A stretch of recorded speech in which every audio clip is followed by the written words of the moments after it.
السلام علیکم ناظرین، میں ہوں نعیم خان، اپنے ڈیجیٹل پلیٹ فارم پر آپ کو خوش آمدید کہتا ہوں۔ ناظرین، امید ہے کہ آپ خیریت سے ہوں گے اور اللہ آپ کو خیریت سے ہی رکھے۔ ویڈیو میں آگے بڑھنے سے پہلے آپ سے ریکویسٹ کہ ہمارے چینل کو سبسکرائب کرنا مت بھولیے گا۔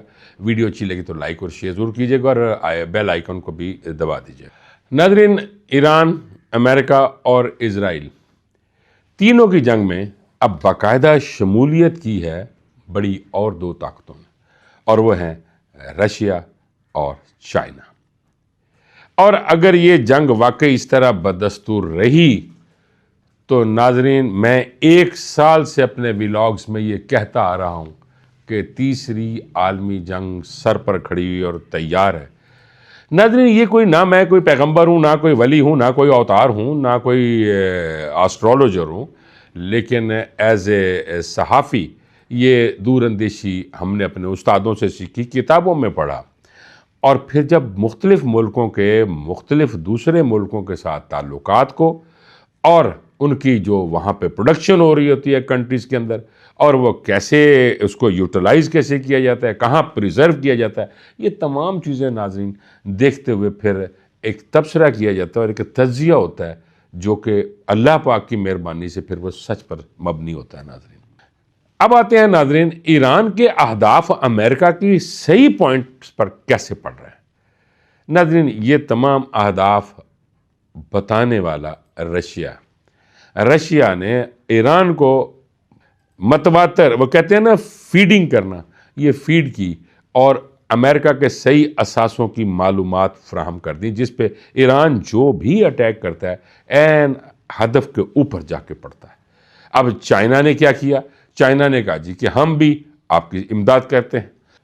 چائنا کے بارے میں آپ کو بتا رہا ہوں کہ چائنا ایران کو مالی امداد، پرزے اور بہت ساری اشیاء اور فراہم کر رہا ہے۔ اب امریکہ کو یہ سمجھ جانا چاہیے کہ دنیا اب اس کے ساتھ نہیں ہے۔ جن عرب ممالک کو اس نے سیکیورٹی کی جو کہی تھی، گارنٹی دی تھی، وہ ان کو بھی نہیں سیو کر سکا، تو باقیوں کے ساتھ کیا پنکھے لینے۔ اگر کوئی یہ سمجھنے لگ جائے نا ناظرین، یہ دنیا کا ایک اصول ہے اور یہ قدرتی اور فطرتی اصول ہے کہ جب کوئی زیادہ سر کڈ ہو جائے نا، جیسے فرعون ہو گیا تھا، نمرود ہو گیا تھا، شداد ہو گیا تھا، پھر ان کے ساتھ کیا ہوا تھا؟ کیونکہ فخر کرنے والی اور سب سے بڑی ذات اللہ کی ہے، اور جب انسانوں میں اس طرح کی چیزیں آ جاتی ہیں تو اس کا مطلب ہے کہ اس کا آخر آ چکا ہوا ہے۔ اب وہ جلا کہتے ہیں نا جی، ات چک لئیے، وہ اسرائیل نے اٹھا لی اور پھر امریکہ نے اٹھا لی، اور ات دسے گی کہ انہاں نال ہوندا کی ہے۔ کیونکہ اللہ تعالیٰ نے قرآن میں یہ بھی کہا ہے کہ ہم تو ابلیس سے بھی اپنا کام لے لیتے ہیں۔ یہ کیا چیزیں ہیں؟ یعنی کام لینا تو مالی ابلیس بھی تو اللہ کے ماتحت ہے۔ کون سی دنیا کی چیز ہے؟ ان اللہ علی کل شیء قدیر، اللہ ہر چیز پر قادر ہے، وہ جو مرضی چاہے کر لے۔ اور اگر مسلمانوں نے اپنی واقعی حالت نہ بدلی تو پھر میں یہ سمجھتا ہوں کہ پھر مقدر آپ سمجھتے ہیں پھر کیا ہو سکتا ہے۔ اور اگر آج تمام لوگ مل کر، تمام مسلمان ممالک مل کر ایک پلیٹ فارم پر کھڑے ہوتے ہیں، چونکہ امریکہ نے اس جنگ کو تو مذہبی جنگ قرار دے دیا ہے، جیسا کہ وہ کافی دنوں سے یہ کہتا آ رہا ہے، اور اسرائیل سے بھی کہتا آ رہا ہے کہ یہ مذہبی جنگ ہے۔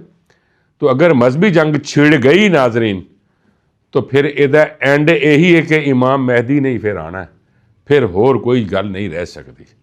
تو میرا خیال یہ ہے کہ اگر وقت آ چکے ہوئے ہیں یہ اس کے خاتمے کے، دنیا کے، اور قریب قربت کی طرف جا رہی ہے خاتمے کے، تو پھر ایسا تو ہو کر رہے گا۔ لیکن اللہ یہ کہتا ہے کہ اگر میں نے آپ کو عقل سلیم عطا کی ہے، اگر آپ دانش مندی سے کوئی فیصلے کرتے ہیں تو وہ جو مشکل آپ پر آنی تھی وہ ٹل سکتی ہے۔ تو کیوں نہ پھر تمام مسلم ممالک دانش مندی کے ساتھ مل کر فیصلہ کریں، نہ کہ افغانستان کی طرح کریں کہ افغانستان کو فنڈنگ ہوتی رہی ہے امریکہ سے اور ہو رہی ہے، ہر منتھ میں 100 اور 60 ملین ڈالر مل رہے ہیں اور وہ وصول کرتے ہیں، جبکہ دشمنی بھی آپس میں۔ اور میں نے ناظرین پہلے میں نے آپ کو عرض کیا تھا کہ پاکستان کو انگیج کرنا بہت ضروری تھا۔ اب پاکستان تو انگیج ہو گیا یہاں افغانستان کے ساتھ، اور پھر کل اگر یہ کہتا ہے سعودی عرب کہ آپ اب ذرا ہماری طرف بھی آئیں اور پاکستان ادھر بھی انگیج ہو جاتا ہے، تو پاکستان کہاں سٹینڈ کرے گا ناظرین؟ ادھر اگر دوسری طرف سے انڈیا اگر آتا ہے تو پھر کہاں پاکستان کدھر سٹینڈ کرے گا؟ ادھر افغانستان میں، ادھر سعودی عرب میں۔ پاکستان کو بھی تو خود دیکھنا ہے نا کہ اس نے کیا کرنا ہے۔ تو اب یہ جو ممالک ہیں، قطر ہو گیا، UAE ہو گیا، بحرین ہو گیا، سعودی عرب ہو گیا، اس کے کچھ حصے ہو گئے سعودی عرب کے، یا یہ شام اور یہ ترکی ہے، یہ کہاں جائیں گے؟ یہ ان کے خواب ہیں ناظرین، یہ خام خیالی ہے ان کی، امریکہ کی اور اسرائیل کی. چونکہ جب ہوش آتی ہے نا تو پھر ہوش ہی آ جاتی ہے، پھر یہ ہوش کے اندر نا وہ پاگل پن ختم ہو جاتا ہے، دانش مندی شروع ہو جاتی ہے، اور دانش کے ساتھ فیصلے ہوتے ہیں، جو کہ اس وقت ایران کر رہا ہے. ایران کے ساتھ اللہ کی طاقت آ گئی ہے. اب اللہ نے یہ نہیں دیکھنا کہ کوئی چائنا والا ہے، کوئی اسرائیل والا، یا کوئی پاکستان ہے، یا کوئی اور عرب کنٹری ہے.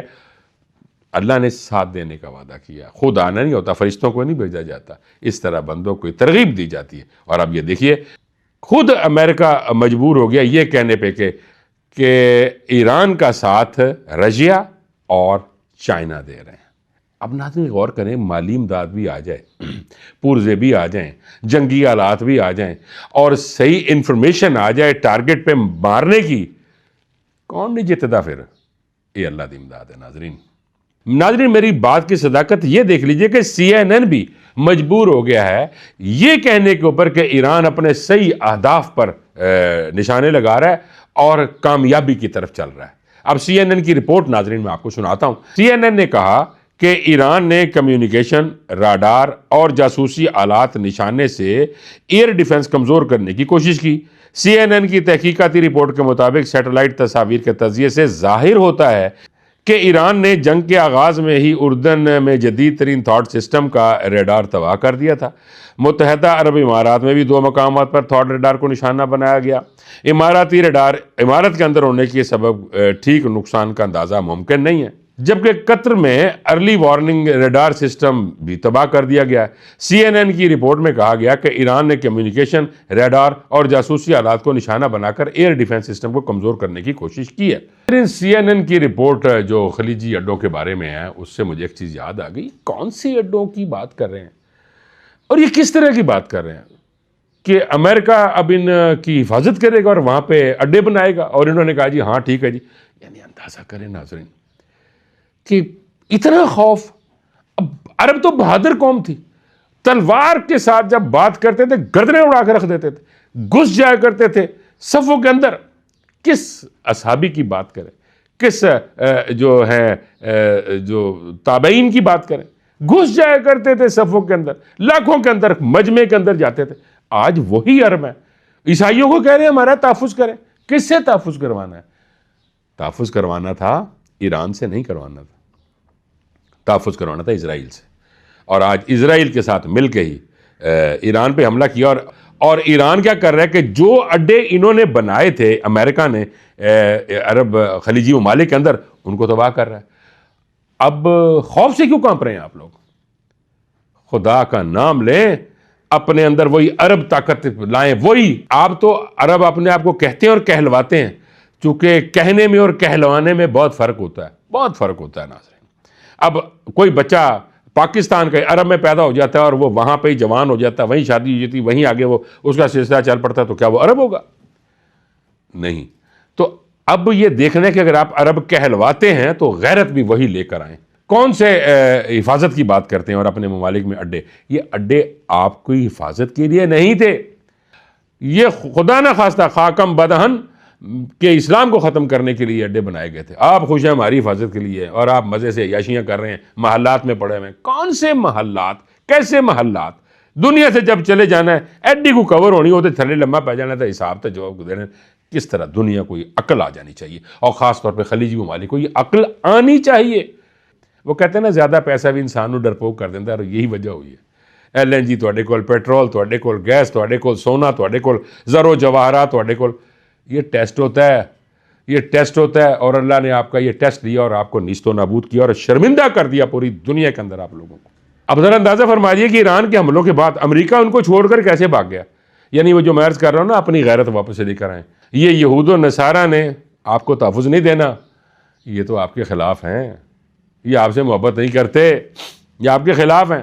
یعنی وہ وینزویلا میں وہ جو گیس نکلی، جو وینزویلا میں جو تیل نکلا وہ ذرا لیکوڈ تھا، اور اس کا جو اس کو صحیح کرنے کے لیے جو معاملات تھے وہ ایران کے پاس ہیں. اب وہ یہ چاہ رہے ہیں کہ تمام دنیا کا، امریکہ یہ چاہ رہا ہے کہ تمام دنیا کا جو پیٹرول ہے یعنی 50 سے 60% پیٹرول میرے پاس آ جائے، میں پوری دنیا پہ حکومت کروں، پوری دنیا میں حکومت صرف ان کی ہوتی ہے جو منصف ہوتے ہیں، جیسے سکندر اعظم تھا، منصف تھا، انصاف پسند تھے، پوری دنیا میں وہ حکومت کرتے ہیں، یا پھر دونوں جہان کے مالک کی حکومت ہے۔ قل اللہم مالک الملک تؤتی الملک من تشاء وتنزع الملک ممن تشاء وتعز من تشاء وتذل من تشاء بیدک الخیر انک علی کل شیء قدیر۔ اللہ ہر چیز پر قادر ہے، جسے چاہتے ہیں ملک دے دیتے ہیں، جسے چاہتے ہیں دیا واپس لے لیتے ہیں، جسے چاہتے ہیں عزت دیتے ہیں، جسے چاہتے ہیں ذلت عطا کر دیتے ہیں، ذلت دے دیتے ہیں، کیونکہ وہ ہر چیز پر قادر ہے۔ بیدک الخیر، خیر کے ہاتھ سے وہ ہر چیز کرتے ہیں، اور اللہ مالک ہے۔ ہر بندہ اتنی چھوٹی چھوٹی جگہ کے مالک بن کے بیٹھ گئے ہیں، یہ کبھی بھی نہیں ہوتا۔ ناظرین، فائنینشیل ٹائمز کی رپورٹ کے مطابق یہ ایران کی جو جنگ ہے، اس میں جو نقصان ہو رہا ہے اس پہ خلیجی ممالک یہ سوچنا شروع ہو گئے ہیں کہ جو ان پہ مالی بوجھ ہے اس کو کم کیا جائے اور کس طرح اس خسارے سے بچا جا سکے، اور وہ ہو سکتا ہے کہ وہ امریکہ سے جو امریکہ کے ساتھ جو ان کے انٹرسٹ تھے وہ شاید کم ہو جائیں۔ اب فائنینشیل ٹائمز رپورٹ کیا کر رہا ہے؟ نیشنل فائنینشیل ٹائم کا اپنی رپورٹ میں یہ کہنا ہے کہ 3 خلیجی ممالک نے مشترکہ طور پر اپنے بجٹ پر تبادلہ خیال کیا۔ ادھر خلیجی عہدیدار کے مطابق مستقبل کی سرمایہ کاری کے وعدوں پر نظر ثانی کی جا رہی ہے، موجودہ جنگ کے متوقع معاشی دباؤ کو کم کرنا مقصد ہے۔ اچھا، اب وہ فائنینشیل ٹائم نے تو بتایا نہیں کہ وہ کون کون سے ممالک ہیں۔ ناظرین، میرا دل چاہتا ہے کہ میں آپ کو بتا دوں۔ وہ ممالک ہیں سعودی عرب، کویت اور UAE۔ یہ سرپرائز دینے جا رہے ہیں امریکہ کو۔ اندازہ کر لو، کل انہوں کہندے نے تو ساڈا چوکیدار ہے، اور آج انہوں کہندے نے بھائی تیری بڑی مہربانی، وہ کہندے نے جاگ دے رہنا میرے تے نہ رہنا۔ امریکہ نے تو یہ کیا ہے کہ جاگ دے رہنا میرے تے نہ رہنا، میں تے اڈے بناتے سن، تانوں دستا سی کہ بھی میں کھلوتا ہوں میں ستا پیا، تہاڈی مہربانی ہوں آپ جاگ دے رہنا۔ اب جب یہ پتہ چلا خلیج کو کہ جاگ دے رہنا تے میرے تے نہ رہنا، اب وہ امریکہ کو سرپرائز دینے جا رہے ہیں ناظرین، اور یہ ایسا سرپرائز ہوگا جو امریکہ کو ہلائے گا۔ لیکن اگر وہ اس بات پہ قائم رہیں تو، اگر قائم رہتے ڈرن نہ۔ ابھی کس چیز کی بھائی ڈر؟ موت کا ڈر ہوتا ہے نا سب سے زیادہ بندے کو، موت کا ڈر، میں نے مار چھڑن کے تو مرنا نہیں، ایک نہ ایک دن مر جانا۔ کون رہا دنیا کے اندر؟ اگر احمد مرسل محمد رسول اللہ صلی اللہ علیہ وآلہ وسلم کو بھی دنیا سے بلا لیا گیا تو پھر کنے رہ جانا ہے؟ سب سے پیاری ہستی تھی نا رسول اللہ صلی اللہ علیہ وسلم، ان کو بھی اللہ نے کہا کہ آپ تشریف لے آئیے، تو کنے نہیں رہنا، سب نے چل جانا۔ موت سے مت ڈریں، وہ مجھے یاد آ گیا، جو ڈر گیا وہ مر گیا، تو جو نہیں ڈریا وہ جیت کے آ گیا۔ تو اگر یہ قائم رہتے ہیں ناظرین تو مجھے بڑی امید ہے، قوی امید ہے کہ امریکہ کو ایک جھٹکا ضرور لگے گا۔ ناظرین، بڑی اہم بات وہ یہ کہ خلیجی ممالک اپنا سرمایہ نکال رہے ہیں، امریکہ پریشان کھڑا ہوا ہے، اور وہ ملک جس پر جنگ مسلط کی گئی ہے اس کی ذرا سٹوری سن لیجئے۔ بقول CNN کے ایک رپورٹر کے، میں ناظرین وہ کل وہ CNN دیکھ رہا تھا، تو وہ رپورٹر تھے فریڈرک پلیکٹن، انہوں نے کہا کہ بازار کھلے نہیں ایران، تر و تازہ سبزیاں مل رہی ہیں، فروٹس مل رہے ہیں، مارکیٹیں کھلی ہوئی ہیں، کوئی پریشانی نہیں۔ ناظرین، میں ایک پہلے عرض کیا تھا کہ لوگ زندگی کو بچانے کے لیے بھاگتے ہیں، لیکن جب کوئی موت کو گلے لگانے کے لیے سامنے آ جائے تو پھر اس کا علاج کیا ہے؟ اور یہی ایرانی قوم ہے۔ ناظرین، انٹرنیشنل میڈیا رپورٹ کر رہا ہے، مختلف ممالک گھبرائے ہوئے ہیں، کچھ ممالک اپنا سرمایہ بچانے کی کوشش کر رہے ہیں، لیکن ناظرین ایران ڈٹ کر کھڑا ہوا ہے، وہ کہنا نہیں چھڑنا۔ عباس عراقچی کہہ رہے ہیں کہ اسی انتظار کر رہے ہیں کہ انہیں زمینی فوج آوے تے انہوں نے کو 2 ہاتھ کریے۔ اب یعنی کہ وہ ڈٹ کے کھڑے ہوئے ہیں، انہیں کوئی پریشانی نہیں، روزمرہ کے کام چل رہے ہیں، نہ بمباری ہو رہی ہے، میزائل چھٹے جا رہے ہیں، ان کو کوئی پرواہ نہیں، وہ اپنی مارکیٹیں کھلی ہیں، خواتین و حضرات اور بچے اور بوڑھے سارے اپنے اپنے کاموں میں مصروف ہیں، انہوں نے کوئی روڑا کوئی نہیں۔ اور یہاں تک ناظرین کہ پیٹرول بھی ادھر بہت ہی سستا ہے۔ ہو سکتا تھا نا جیسے ہمارے پیارے وطن پاکستان کے وزیر اعظم صاحب نے رات کو جو کام ڈالا اور یہ کیا کہ جی یار کچھ 4 پیسے کما لو، جنگ دے اتنے رکھ کے، ناظرین جنگ دے اتنے رکھ کے نا کچھ 4 پیسے کما لو، یعنی 225-26 ارب روپیہ کما لو۔ کیوں بھائی؟ جنہ دے اتنے جنگ مسلط کی تھی، جنہ تو جنگ میزائل مارے جا رہے ہیں، سستا پیٹرول، اور ہمارے ملک کے وزیر خزانہ یہ کہہ رہے تھے کہ مہینے سوا مہینے دا ساڈے کول بڑا سٹاک موجود ہے. ودایا کہڑی کرو؟ یا تو تسی خریدیا ہوئے یا اگوں خریدن دی کوئی توقع رکھ دیو جیڑی کہ تانوں نہیں ملنا ترلیاں نال پہلے ہی لبیا ہے. تو خریدیا تیل جڑا ہے اس کے اوپر، خریدے ہوئے تیل کے اوپر آپ نے یہ پیسے کیسے بڑھا دیے؟ یعنی کوئی شرم، وہ کہتے ہیں نا، وہ خواجہ صاحب کہتے ہیں کوئی شرم ہوتی ہے، کوئی حیا ہوتی ہے. تو کوئی خواجہ صاحب کے الفاظ میں سامنے لے لیے تھے، کوئی شرم ہوتی، کوئی حیا ہوتی ہے. لوگ تو اپنی وہ جو کہتے ہیں نا عوام سے پیار کرتے ہیں، اب تو عوام کے ساتھ نفرت کا یہ اظہار ہے. عوام کے ساتھ جو آپ کر رہے ہیں، کبھی جہاز خریدے جا رہے ہیں مہنگے، کبھی ان کے پیٹرول، اب وہ سنا جا رہا ہے کہ وہ جو ان کے پائلٹس ہیں ان کی بھی کوئی کروڑوں روپے کی سیلریز ہیں اور وہ چل رہا ہے. یعنی یہ کی ہو رہا ہے؟ یہ ملک اسلام دے نا تے بنیا سی کم تھے تے اسلام ہی تے ہے، رہ نہیں گئے. یعنی کس طرح کی باتیں ہونے لگ گئی ہیں ملک کے اندر. کیوں بڑھایا پیٹرول کا ریٹ؟ عوام بیچاری انہوں نے جیباں تے ڈاکے مار دیتے. وہ کہتے ہیں کب تک تو اونچی آواز میں بولے گا، تیری خطر کون دریچہ کھولے گا. اگلی باری ووٹ نہیں لانے. یہ عوام تنگ آ چکی ہے. اس طرح نہیں. اور آپ تو کہتے ہیں کہ اس طرح تو ہوتا ہے اس طرح کے کاموں میں، آپ تو کہیں گے. جس کی ناظرین میں وجہ بتا دوں، گزشتہ رات IMF کا جو ورچوئل مذاکرات ہوئے ہیں گورنمنٹ کے ساتھ، اور انہوں نے ٹکا کر حد کر دی ہے نا، کہ IMF نے ٹکا کر کی ہے ان کی، اور کہا کہ جی آپ سبسڈی ختم کریں پیٹرول کے اوپر. سر جوڑ کے سارے بہ گئے ہون کی کری سرکار، وڈی سرکار اسحاق ڈار. انہوں نے کہا گل ہی کوئی نہیں، میں پہلے بھی تو کام پاندا رہا، میں ہوں بھی پا دینا. انج کرو کہ کہہ دو کہ جی جنگ لگ گئی ہے تو پیٹرول بتا دو. تو رات کو 55 روپے پیٹرول بڑھا دیے، اور دوجے کو پیغام دلواتا کہ بھائی مجبوری ہے، جنگ لگ گئی ہے. میں نے پہلے عرض کیا نہ وہ پرچیز تھی جس کے اوپر آپ اس پرچیز پہ تیل بیچیں. آپ نئی پرچیز پہ جب آتے ہیں، آپ پیٹرول پمپوں سے کس طریقے سے ڈرافٹ لے لیتے ہیں کہ آپ کے پاس بھائی جو تیل آج آپ نے لیا ہے، اگر رات کو ہم نے ریٹ بڑھا دیا تو آپ کو ایڈیشنل ڈرافٹ دینا پڑے گا. ان سے تو آپ پیسے لے لیتے ہیں. اور تسی کی کرتے پے کہ جڑا پیٹرول تسی خریدیا ہے لو ریٹاں دے اوتے، اس کو ہائی ریٹوں پہ بیچ رہے ہیں، صرف اس لیے کہ IMF نے خوش کرنا. یعنی مجھے تو حیرانگی آ رہی ہے. میں پڑوسی ملک کی بات کرنے لگا ہوں جو کہ ہمارا دشمن ملک ہے. جڑے کم چنگے تھے نا، دشمنوں کی بھی تعریف کر دینی چاہیے.